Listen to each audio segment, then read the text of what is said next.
आमच्या सगळ्या साथींनी तुम्हाला सांगितलं की टीस प्रकरण आणि रामदासवर जो निलंबन केलेलं आहे त्याच्या प्रकारात मी त्याच्याविषयी थोडं सांगते की जो टीसचा प्रकार रामदासवर केलेला त्यानं फक्त बाकीची तुम्हाला त्यांना माहिती सांगितली की त्याला फक्त एक सिनेमा दाखवला होता, त्यावरूनच त्याचं निलंबन केलेलं आहे. यासाठी SFI कडून त्याचा जाहीर निषेध केला जातोय त्या टीस प्रकरणाचा.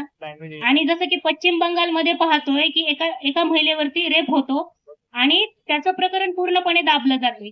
ते झालं एक त्या राज्याची महिला एक मुख्यमंत्री असून सुद्धा त्या राज्याचं प्रकरण दाबलं जातंय. आणि दुसरं म्हणलं तर आपल्या महाराष्ट्रामध्ये काही 15 दिवसाखाली घडलेली घटना ती असेल उरणमधली.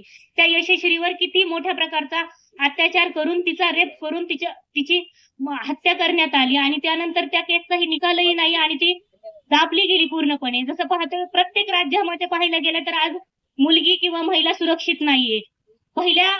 पहिलं जे गव्हर्नमेंट होतं त्या काळामध्ये आपण पाहिलं की महिला किती सुरक्षित आहे आणि आताची आकडेवारी पाहिली तर महिलांवरती किती अत्याचार होतोय.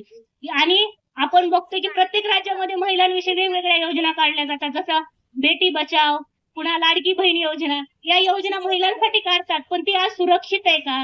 तिच्यावर जो अत्याचार होतोय यासाठी तुम्ही सर्वांनी पाहताय का? माझं एवढंच म्हणणं आहे की प्रशासनाला आपल्या सर्वांच्या माध्यमातून की जो महिलांवरती अत्याचार होतोय तो थांबला पाहिजे आणि जो टीस प्रकरणावरती रामदासवरती जो निलंबनाचं प्रकरण झालंय ते पण निलंबन मागे घेतलं पाहिजे. इन्क्लाब जिंदाबाद. नवनवीन घडामोडी आणि ताज्या बातम्या पाहण्यासाठी जनशक्ती यूट्यूब चॅनेलला सबस्क्राईब करून बेल आयकॉनवर क्लिक करायला विसरू नका.